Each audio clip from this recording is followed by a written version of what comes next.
এই তীব্র গরমে স্বস্তি পেতে আজকে শেয়ার করব ৫টা ভিন্ন রকম স্বাদের লস্যি রেসিপি। প্রথমেই থাকছে পাঞ্জাবি লস্যি, কেশর পেস্তা লস্যি, এই সাথে বাচ্চা থেকে বড় প্রত্যেকের পছন্দের ম্যাঙ্গো লস্যি, এছাড়াও বাচ্চাদের অত্যন্ত পছন্দের চকলেট লস্যি, এছাড়াও সাথে রেখেছি হানি জিঞ্জার লস্যি বা আদার লস্যি। এটা আমার ভীষণ পছন্দের একটা লস্যি। আসুন তাহলে শুরু করা যাক আজকের ভিডিওটা। লস্যি বানানোর জন্য আজকে আমি ব্যবহার করব ব্লেন্ডিং জার বা মিক্সিং জার। আপনারা চাইলে হাঁড়ির মধ্যেও কিন্তু লস্যি বানাতেই পারেন। মাটির হাঁড়িতে বা স্টিলের হাঁড়িতেও কিন্তু লস্যি বানানো যায়, তবে সেটা একটু সময় সাপেক্ষ, তাই আমি এইভাবে ব্লেন্ডিং জারের মধ্যে বানাবো। প্রথমে আমি ৩ চামচ চিনি দিলাম। চিনিটা অবশ্যই নিজেদের স্বাদ মতন দিতে হবে। যে যেমন মিষ্টি খেতে পছন্দ করেন চিনিটা অবশ্যই সেই মতনই দেবেন। ফ্লেভারের জন্য 4টে ছোট এলাচ ব্যবহার করছি। পাঞ্জাবি লস্যিতে অবশ্যই ছোট এলাচ ব্যবহার করা হয়ে থাকে ফ্লেভারের জন্য। এর সাথে আমি দিয়ে দিলাম 2 টেবিল চামচ গুঁড়ো দুধ। গুঁড়ো দুধ ব্যবহার করলে লস্যির স্বাদটা যেমন ভালো হয়, লস্যির স্ট্রাকচারটাও কিন্তু ভীষণ ভালো আসে।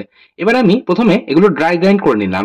যেহেতু চিনি খুব সহজে মিশতে চায় না, সেই জন্যই আমি প্রথমে ড্রাই গ্রাইন্ড করে নিলাম, গুঁড়ো তৈরি করে নিলাম। এবার আমি এর মধ্যে দই দেব। আর আমাদের লস্যি তৈরি করবার জন্য অবশ্যই প্রয়োজন টক দই। এটা আমার বাড়িতে পাতা টক দই। বাড়িতে কিভাবে পারফেক্টলি দই পাততে হয় তার উপর ভিডিও কিন্তু অলরেডি আমি শেয়ার করেছি, আপনারা প্লিজ একবার চেক করে নেবেন। আমি লিঙ্কটা অবশ্যই ডেসক্রিপশন বক্সে দিয়ে দেবো। আচ্ছা, এবার আমি এই বানিয়ে নেওয়া গুঁড়োর মধ্যে দিয়ে দিলাম 3 হাতা পরিমাণে টক দই।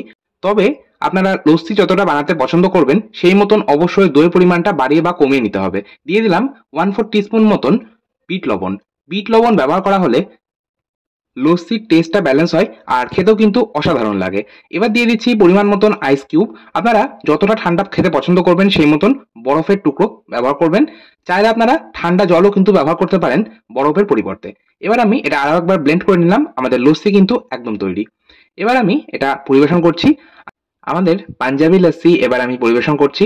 আপনারা আপনাদের পরিমাণ মতন পাঞ্জাবি লস্যি বাড়িতে বানিয়ে নিন। আশা করছি আপনাদের প্রত্যেকের কিন্তু বেশ ভালো লাগবে। এবার বানাবো কেশর পেস্তা লস্যি। এই লস্যিটাও খেতে কিন্তু অসাধারণ হয়। প্রথমে আমি গ্রাইন্ডিং জার নিয়েছি। গ্রাইন্ডিং জারের মধ্যে আমি প্রথমেই দিয়ে দেবো 1 মুঠো পরিমাণে পেস্তা। আপনারা চাইলে পেস্তার পরিমাণটা কিন্তু বাড়িয়েও নিতে পারেন। আচ্ছা, এবার আমি এর মধ্যে ব্যবহার করব কেসর বা জাফরান। অবশ্যই কেসর বা জাফরান ব্যবহার করতে হবে, যেহেতু এটা কেশর পেস্তা লস্যি। আচ্ছা, এখানে আমি 2 পিঞ্চ কেসর বা জাফরান ব্যবহার করছি। কেসর বা জাফরান একটু যদি ভালো কোয়ালিটির নেওয়া হয় তাহলে কিন্তু অল্প ব্যবহার করলেই খুব সুন্দর একটা কালার আর ফ্লেভার দুটোই আসে। আমি চিনি দিয়ে দিচ্ছি এখানে 3 চামচ। আমি আমার পরিমাণ মতো চিনি ব্যবহার করলাম। আপনারা মিষ্টি যতটা পছন্দ করবেন চিনিটাও কিন্তু অবশ্যই সেই মতনই বাড়িয়ে বা কমিয়ে নিতে হবে। এই সাথে ব্যবহার করছি 1 চামচ মতন গুঁড়ো দুধ। গুঁড়ো দুধ কেন ব্যবহার করলাম সেটা আমি আগেই বলেছি। এই সাথে দিয়ে দিলাম 1 পিঞ্চ মতন ব্ল্যাক সল্ট অর্থাৎ বিট লবণ। আর ব্যবহার করব 1 পিঞ্চ মতন Kesar food colour. Kesar food colour ব্যবহার করা সম্পূর্ণ অপশনাল। যদি আপনাদের কাছে থাকে আপনারা অবশ্যই ব্যবহার করতে পারেন। আর যদি না থাকে না ব্যবহার করলেও চলবে, কারণ কেসার বা জাফরান থেকে কিন্তু একটা সুন্দর কালার চলে আসবে। আচ্ছা, এবার আমি এটার একটা ড্রাই গ্রাইন্ড করে নিয়ে একটা পাউডার বানিয়ে নিলাম। এইভাবে যদি প্রথমে পাউডার বানিয়ে নেওয়া হয় তাহলে বড় দানা থেকে যাওয়ার কিন্তু সম্ভাবনা থাকে না। আর লস্যিটা একদম স্মুথ তৈরি হয়, খেতে ভীষণই ভালো লাগে। আমি এবার 3 হাতা টক দই এর মধ্যে দিয়ে দিলাম। আর এই সাথে অবশ্যই ব্যবহার করব আইস কিউব। আপনারা ঠান্ডা যতটা পছন্দ করবেন সেই মতন কিন্তু আইস কিউব ব্যবহার করতে পারেন।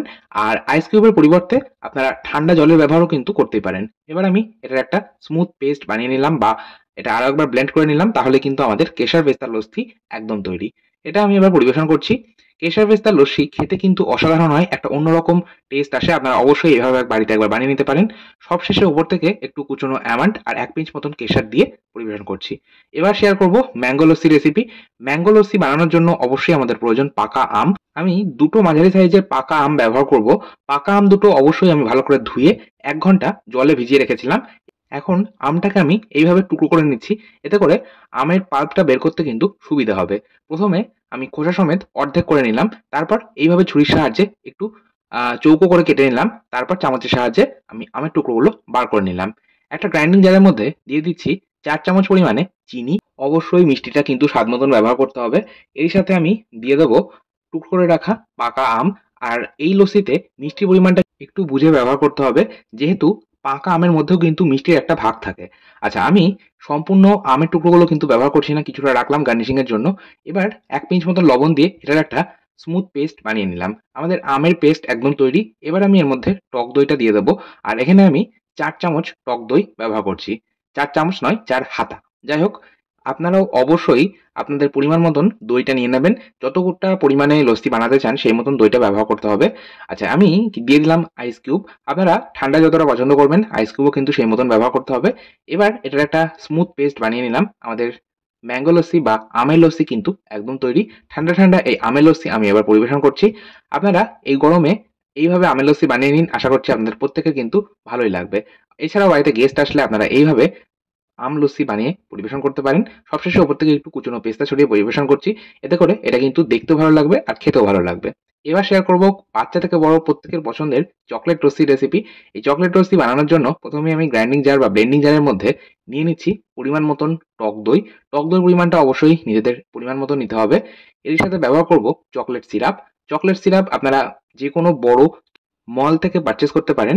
আচ্ছা, এবার আমি এর মধ্যে দিয়ে দেবো হাফ চা চামচ মতন কফি পাউডার। এই ইনস্ট্যান্ট কফি পাউডার যদি ব্যবহার করা হয়, কফির ফ্লেভার কিন্তু খুব একটা হবে না। তবে চকলেটের ফ্লেভারটাকে এই কফি কিন্তু আরো বেশি স্ট্রং করবে, খেতে ভীষণই ভালো লাগবে। এর সাথে আমি ব্যবহার করছি ৩ চামচ পরিমাণে পাউডার সুগার। মিষ্টিটা অবশ্যই স্বাদ মতন দিতে হবে। আর এখানে আমি পাউডার সুগার বা চিনির গুঁড়ো ব্যবহার এই জন্যই করছি, কারণ দানা চিনি কিন্তু ঠিক মতন মিশতে চাইবে না। তাই এইভাবে যদি চিনির গুঁড়ো করে ব্যবহার করা হয় তাহলে বেশি ভালো হয়। আমি পরিমাণ মতন ঠান্ডা জল দিয়ে দিলাম। চাইলে আপনারা ঠান্ডা জলের পরিবর্তে আইস কিউবও কিন্তু ব্যবহার করতে পারেন। এবার আমি এটা একবার ব্লেন্ড করে নিলাম। আমাদের চকলেট লস্যি একদম তৈরি। এবার এটা পরিবেশন করার পালা। একইভাবে আমি একটু উঁচু থেকে লস্যিটা পরিবেশন করছি। যেকোনো লস্যি যদি একটু উপর থেকে উঁচু থেকে পরিবেশন করা হয় তাহলে দেখবেন আ একটা উপরে ফেনা তৈরি হয়। দেখতে কিন্তু এটা ভীষণই ভালো লাগে। সবশেষে উপর থেকে একটু চকলেট স্প্রিঙ্কেল আর চকো চিপস গার্নিশ করে পরিবেশন করছি। এটা আপনারা চাইলে নাও করতে পারেন। এবার শেয়ার করব আমার অত্যন্ত পছন্দের হানি জিঞ্জার লস্যি বা আদার লস্যি রেসিপি। এই আদার লস্যি বানানোর জন্য অবশ্যই আমাদের আদা প্রয়োজন। আর এখানে কিন্তু ফ্রেশ আদা ব্যবহার করলে বেশি ভালো হয়। আদার পাউডার বা শুকনো আদা ব্যবহার না করাই ভালো। আমি একটা হাফ ইঞ্চি সাইজের আদা নিয়েছি। আদাটা এইভাবে খোলা ছাড়িয়ে ধুয়ে রেখেছিলাম। এখন এটা টুকরো করে নিচ্ছি। আদা যদি এভাবে টুকরো করে নেওয়া হয় তাহলে পেস্টটা করতে সুবিধা হবে। না হলে আবার আদার বড় টুকরো থেকে যেতে পারে। আর সেটা মুখে পড়লে খেতে একেবারেই বিচ্ছিরি লাগবে। আচ্ছা, এবার আমি দিয়ে দিলাম পরিমাণ মতন চিনি। আপনারা মিষ্টিটা স্বাদ মতন দেবেন। এরই সাথে আমি ব্যবহার করব হাফ চা চামচ ভাজা জিরের গুঁড়ো।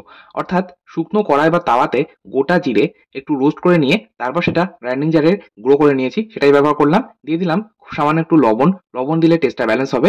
এবার আমি এইটা প্রথমে কোনো রকম জল ছাড়া ড্রাই গ্রাইন্ড মতন করে নিলাম। দেখুন, এটা কিন্তু একদম মিহি পেস্ট করলে ভালো হবে না।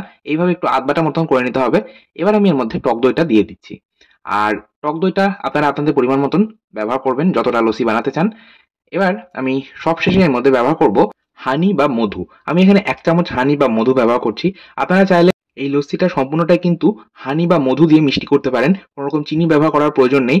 তবে এইভাবে যদি চিনি আর হানি বা মধু মিশিয়ে বানানো হয় তাহলেও কিন্তু বেশ ভালো লাগে। আর হানি বা মধু কিন্তু এই লস্যিতে অবশ্যই ব্যবহার করতে হবে। হানি বা মধু ছাড়া এই লস্যি কিন্তু একেবারেই অসম্পূর্ণ। পরিমাণ মতো ঠান্ডা জল দিয়ে আমি এটা একবার ব্লেন্ড করে নিলাম। তাহলেই আমাদের জিঞ্জার লস্যি বা আদার লস্যি একদম তৈরি। এবার আমি এটা ঠান্ডা, ঠান্ডা পরিবেশন করব। তবে সবশেষে আমি উপর থেকে ব্যবহার করব এইভাবে আ দারচিনির টুকরো। দারচিনিটাকে এইভাবে একটা গ্রেটারে গ্রেট করে নিয়ে ব্যবহার করছি। গ্রেট করে নিয়ে বলতে দারচিনির গুঁড়ো ব্যবহার করছি। এই লস্যিতে দারচিনির গুঁড়ো অবশ্যই ব্যবহার করবেন। টেস্টটা কিন্তু ভীষণ ভালো হবে। তৈরি হয়ে গেল ৫ রকমের লস্যি। এই ৫ রকমের ভিন্ন স্বাদের লস্যি খেতে কিন্তু অসাধারণ লাগে। আপনারা বাড়িতে অবশ্যই এইভাবে একবার বানিয়ে নিন। আশা করছি আপনাদের প্রত্যেকের ভালো লাগবে। আজকের মতো এই পর্যন্তই। আবার চলে আসবো নতুন কোনো ভিডিও নিয়ে। ধন্যবাদ।